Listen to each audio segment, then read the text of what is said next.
Yahweh's business, His church with His truth. That today I would like to talk to you about the Mitveh. That we have went over the cleansing, right? We went over the cleansing of the woman and the man. It's not just the woman, it's the man who also, if he touches the blood, if he touches anything unclean, right? But this time we're talking about a mikvah. What is a mikvah? And I am just going to go ahead and go out there and say right now that a lot of people think a mikvah is the same thing as an immersion, as a baptism. And I'm going to show you in the scriptures where I don't think that's so either. Because what we have is we have in Leviticus, we're talking about a cleansing, a washing yourself and cleansing and an evening, and it goes to 7 days, right? Then you cleanse yourself, then you go to Yeshua and you say, hey, you're my high priest, and I'm talking to you and I'm bringing you this offering. Now I'm clean, right? Now we're on to mikvah. What a lot of people think is an immersion. They can do it every year. They do it every once in a while. They do it when they want to. When and where in Yahweh's word does it say to do that? Does it say witness the way you want to? Get immersed in whatever name you want to? Throw water in the air and catch it on your tongue? Does it say any of these things? No, right? So if He is specific in telling us what to do and the road to salvation, and we follow Torah and we're listening to Him and He is our light and we're following and doing what He does and what He did, then what should we find? We should find these instructions in what the Torah tells us to do, correct? Alright, with that being said, here we go. If we go to, where do we find mikvah? What do we find on the word of mikvah? If we look it up, we find out that what? Mikvah is, it's an immersion. It's a cleansing. It's a, what is it? You know, if we're not careful, we find a lot of things here, and we just smash them all together. That I would submit to you that a cleansing and a clean, unclean is a different whole thing, right? Now, you have your mikvah. Where do we find the mikvah? Where do we find this at? And how do we learn about it? If we go, let's go to first Exodus 23. Do not bring a false report. Do not put your hand with the wicked to be a malicious witness. So right here, you're not going to go and do what you want to do and say, oh, well, John told me to do it this way, so that's the way I'm going to do it, right? No, no, no. We're going to do it the way that Yahweh says to do it, correct? How do we do that? Well, if we go here where it says Exodus 40 and 30, we find out what is the mikvah. What do we find a true mikvah to be? What does that word mean? That word is actually speaking of what? A bath. Not a normal bath, but it's speaking of what? A place where they washed, right? A place where they washed their hands and their feet. Because we've already learned we can't have an immersion in a bathtub if we're dirty and we're unclean. Because if we do, that just made that bathtub dirty and unclean, which means the next person can't get into it, so they can't be baptized, they can't be immersed in it. So maybe that's why He says to be immersed in a running water. Maybe that's why Yeshua, well, not more than maybe, but that's why Yeshua was baptized in the Jordan River, a running water. You see the point here? Alright, so where did we get this concept of the bathtub thing, right? Where did we get this from? I would submit to you right here in Exodus, He tells us what? What does He say? In Exodus 40, and we'll just start in 28. And He put up the covering to the door of the Mishkan. And He put the altar of burnt offering before the door of the Mishkan, of the tent of appointment, and offered upon it the burnt offering and the grain offering, as Yahweh had commanded Moshe. And He put the basin between the tent of appointment and the altar, and put water therein for washing. Whoa, wait a minute. He put the what? He put the basin between the tent of appointment and the altar, and put water therein for washing. And Moshe and Aaron and his sons washed their hands and their feet with water from it. So I would submit to you right here from this verse that that's what this is. That's what you should be thinking. That's what you should be seeing. It's not the cleansing. It's not the time to cleanse your unclean self of an issue of blood, that time of the month, something like that. What we're talking about now is a whole different thing, because men didn't have to worry about that, right? As long as they separated themselves and they kept themselves set apart from the unclean or the unholy, then the men did not have to worry about that, right? If the man's wife, and she says, oh, well, guess what, I just had this, and I'm going to be in my tent for the next week, then I'll see you next week, I'll cleanse myself, the man don't have to worry about it, right? And this is not being argumentative, this ain't being funny, this is just speaking the truth to you. Now the man is not worried about being unclean, correct? So he can go and do his duties, and if he is a priest, if he is a Kohen, if he is doing his duties, he don't have to worry about that, because guess why? Because nobody in that inner court is unclean. Nobody going into the tabernacle is unclean. How do you know? Because then they die, right? Get off this kick of the ropes and the bells, and it was all because you knew if you walked in there, you died. And do you find scripture that says that these people died? Do you hear, is there a scripture that says they had a rope and it's around their neck or around their waist or around their bells or whatever? You know, we add to and take away if we're not careful. But we do find people who did die because of they brought in profane incense, because they just wanted to approach him any way they wanted to. So what do we find today? The exact same thing, correct? People want to go and they want to be immersed, they want to be Mitveh, they want to be this, they want to be that, and they want to throw it all in a big barrel and say, it's all the same. I submit to you, it's not the same. The cleansing is a whole different order, and now we're talking about a mikveh, and I would submit to you that is a whole different order than your immersion and your baptism. Because your immersion and your baptism is in a running water. It's in the Jordan River, right? To be specific, if we go biblical here, we're going to what?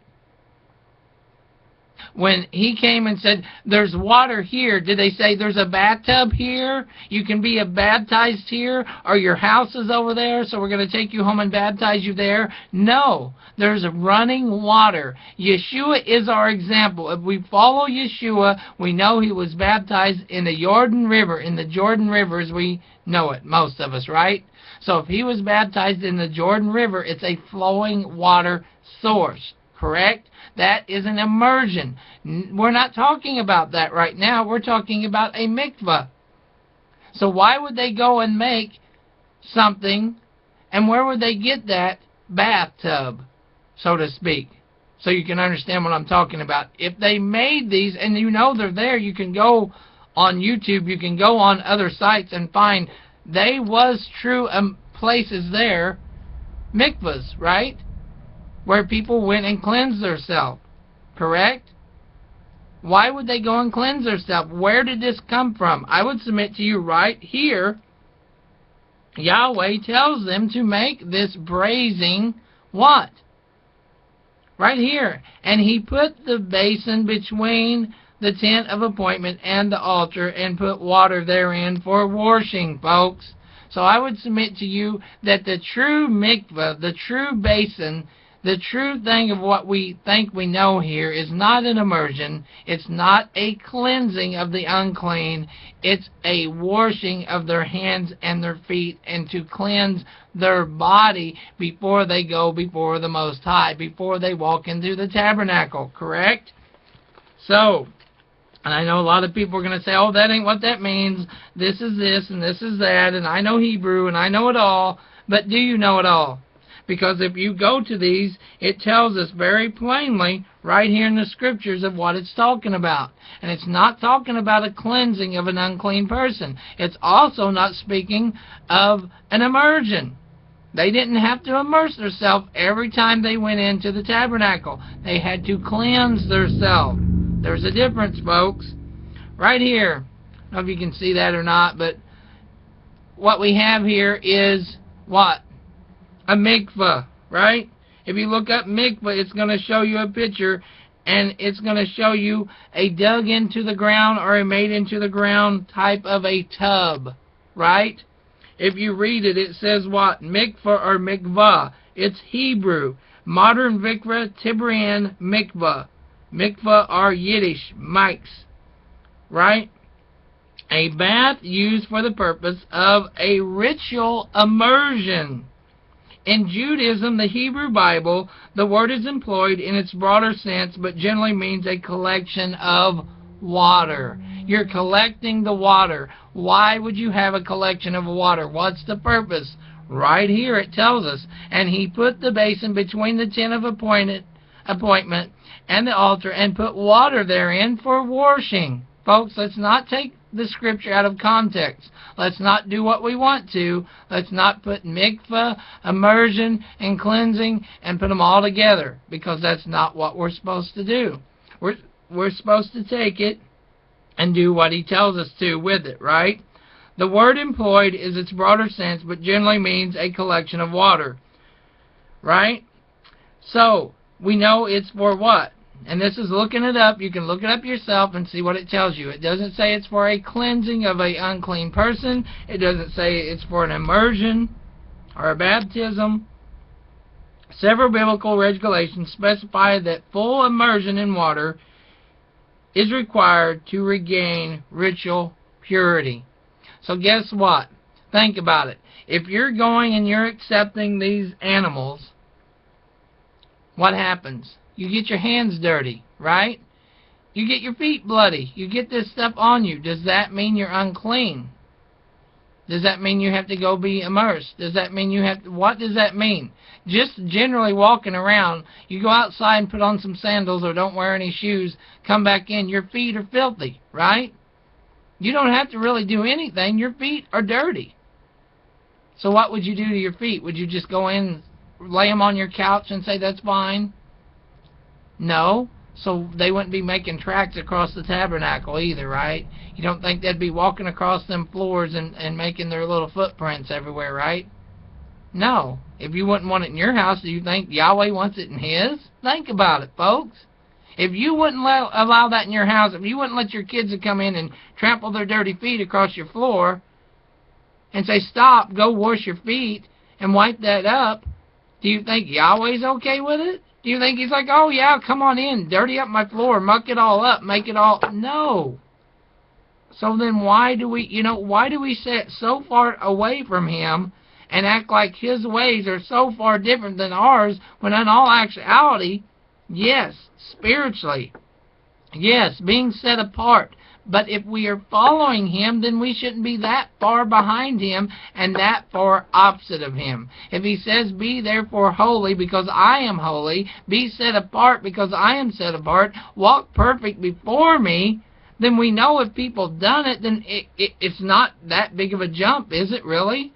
We try to act like we're on the whole other side of the world as Yahweh. And there's no way possible we can get close to Him, because His ways are so different than our ways. It's as high as the heaven of the earth. Yes, because if somebody come and nailed you to a tree and nailed you to a stake, you could probably never get over it. You would probably never, ever, ever be able to forgive them, right?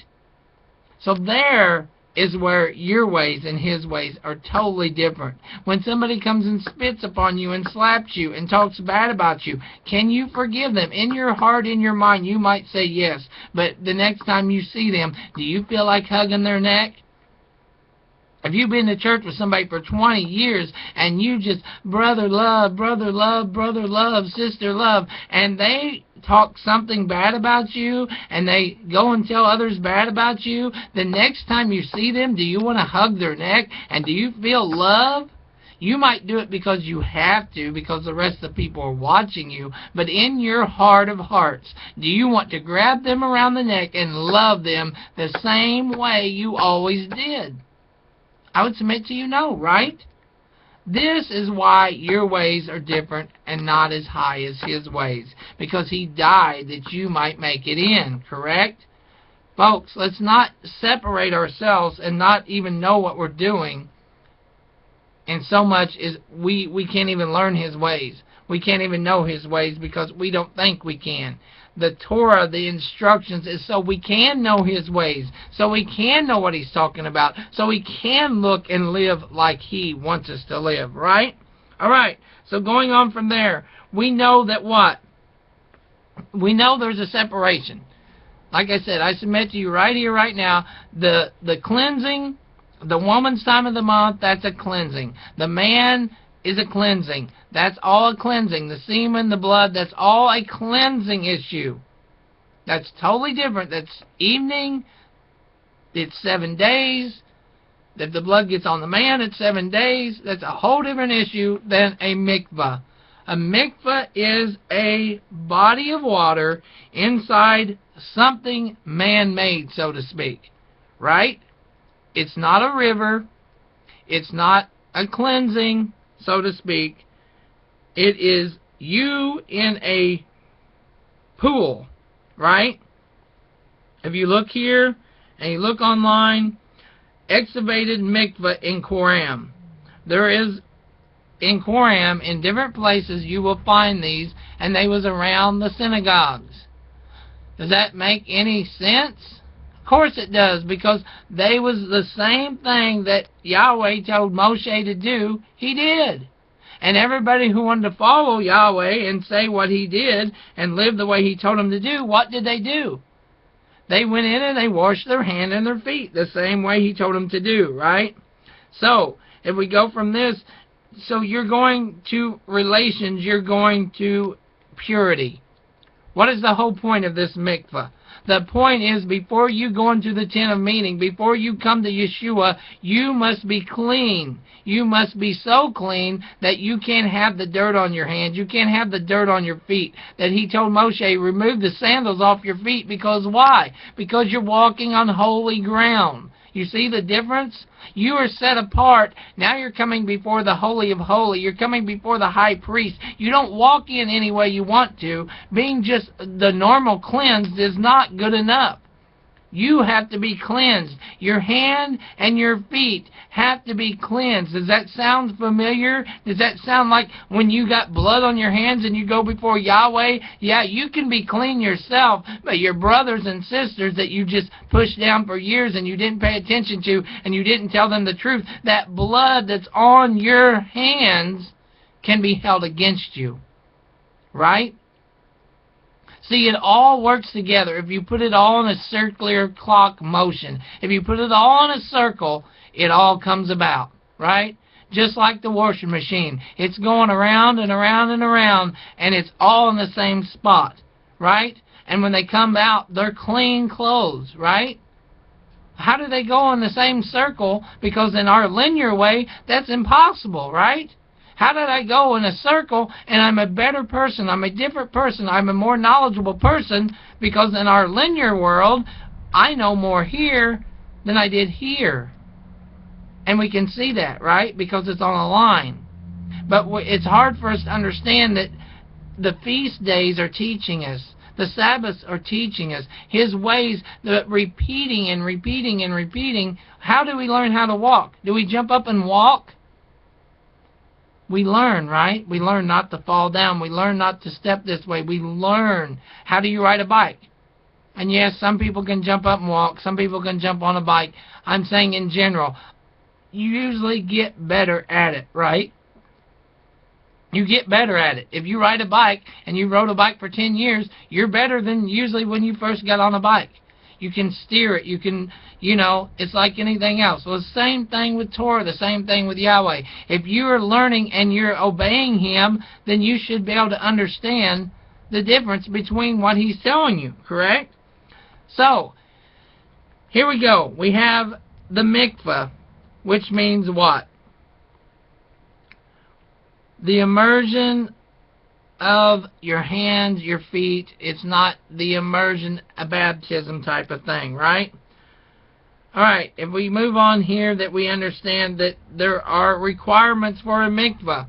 If there's requirements for a mikveh, folks, that's a whole different story, is there not? The requirements of the mikveh, right here we see that what? There's a seating basin. It's about 1,000 liters of rainwater, and the water is sown in their way to immersion pool, right? Then you have the pool that has so many liters of water in it. You have the upper basin, and then you have the lower basin, right? Why would they have these things? What's the difference?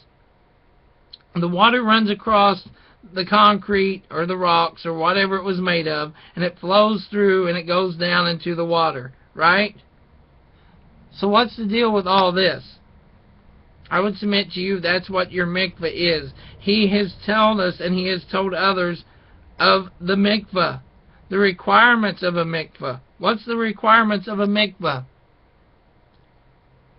The classical requirement was for traditional interpreted as requiring water to literally touch every part of the body. The cleansing part, whatever you're washing, your hands, your feet have to be able to go in that water and be washed. It's not a sprinkling type thing. The requirements of you have to be able to wash yourself, right? So that is where I would submit to you also that you see these immersion tanks, so to speak. They're mikveh tanks. The thing in your church, it's a mikveh tank. It's not an immersion tank. It's a place for you to cleanse your hands and your feet. It's a place for you to wash your face. It's not an immersion tank, folks. You've been duped again. People have gone forth, and guess what happened? They think immersed in a tank, or they think they've had this done, but how can that be if he tells us not to do it that way? If he tells us he was immersed in what? In running water, then what must we do? Does that make sense? See, we want to go and do what we want to do it, and we want to do it our way. But what we don't understand is the ways of Yahweh. That is where we get misconstrued. That's where his ways are higher than our ways. And we want to think on a level and think, oh, I got that. I understand that. This is the way it is. And people will get mad. And because of their way of thinking, they won't accept the truth. How many people are going to accept this and change their life and their style and everything they do? And cleansing and mikveh and immersion is 3 different issues. Most will say, oh, that's all the same, brother. That's all the same. It's the same. You got it all wrong because, you know, immersion in this and washing your hands, whether you wash them here, there, yonder, what does it matter? Well, if it matters to Yahweh that he wrote it in different scriptures, if it matters that he told you how to cleanse your body, how to cleanse your hands, and how to immerse your body for sins, it probably matters. And that's what I would submit to you. All right, going on here. That in Leviticus 16, what does he tells us, right? We'll just start off with 16. And Yahweh spoke to Moshe after the death of the 2 sons of Aaron when they drew near before Yahweh and died. Why did they die, folks? You don't go in any way you want to. I know a lot of people think they can raise their hand and go before Yahweh and go before Yeshua and do anything they want because they raised their hand, because they accepted a personal Savior, and because they think they got a new friend. He ain't your new friend, folks. He's not. If you don't do what he tells you to do, he is not your friend. He is not your Savior. He is your enemy, and you are his. Make no mistake about that. If you are not living for Yahweh, well, how can he put people in hell? How can he just destroy people? How can he kill people? How can he do it? Because he told man from the get-go, don't sin. The wages of sin is death. So who is committing sin? Man. Who is killing theirself? Man. So how can he not do it? You're trying to make him a liar. You're trying to say, and that's what so many churches are doing today. They're trying to make him a liar. They're trying to say that God is a liar. That's what they're saying, are they not? If he says the wages of sin are death and you shall surely die, then how can he not live up to what he told you? You see the problem? Oh, well, if God's so mean, you're the one that's mean. You're the one that's disobedient. If your child come up and slapped you in the face every time you saw them, and you didn't even make them. Just because you did something doesn't mean you made them. So many people think, I made this child and I can do what I want with this child. You did not make the child. Yahweh made the child. Just because you was a part of the pleasure of it, don't mean you made it.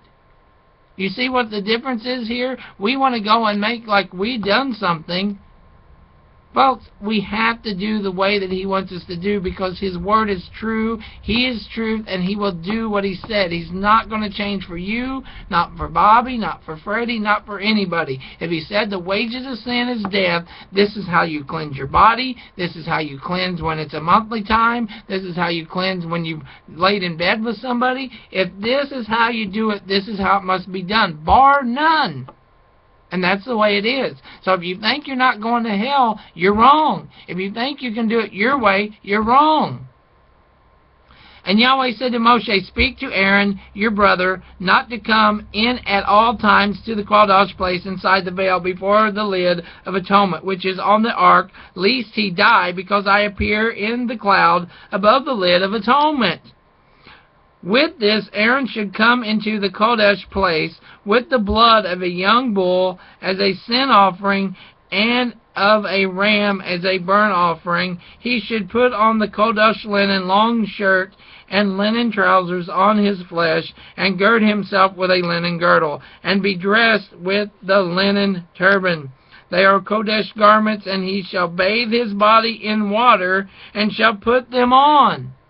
Where is he going to bathe his body in the water? Did it say immerse his body? Did he say cleanse his body? If he's already clean, then what's he doing? Right here, I submit to you, he's cleansing. He's taking that body. He's bathing his body, right? It's not from the river. It's not from he was dirty. He's doing it because so saith Yahweh, right? So folks, when he says you have to be immersed in running water, that's immersion. When he says you have to be cleansed because you're unclean, that's cleansing. This is a mikveh. This is a body of water in a pool, in a bucket, in whatever setting there. A pool that you made by rocks, stone, hands. This particularly is a basin that he told Moses to make, right? And it tells us right here that they died because they didn't do it the way that Yahweh said. If you will learn the circular motion of Yahweh, you will understand you don't go before Him. They didn't go before Him. You cannot come before the Most High any old way you please, saying it's a mitzvah, it's a cleansing, it's an immersion. You don't get that call. That's His call, folks. So we must understand what He's talking about. If you'll look up about the high priest, if you'll get a book on the tabernacle, if you'll read about what happens here, what did they do? They came in and they cleansed themselves, right?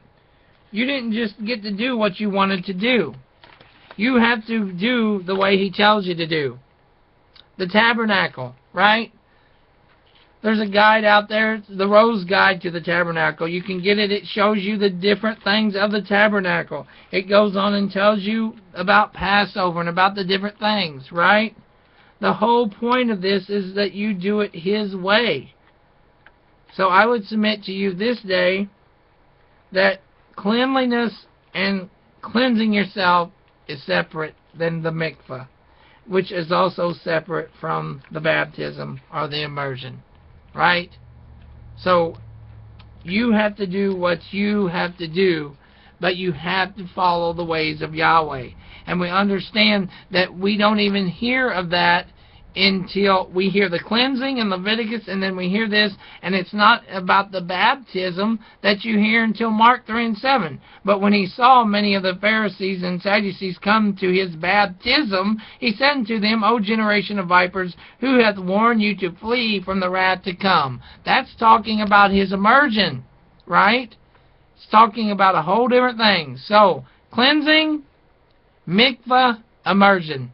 3 different things, 3 different ways, and 3 totally different ways of cleansing yourself. Until next time, folks, may Yahweh bless you. Read, pray about this, and understand what He's saying to you. Understand what He's really telling you. It's not what you think. It's what you know, and it's what He teaches you. Until next time, may Yahweh bless you, keep you, and His face and light shine upon you.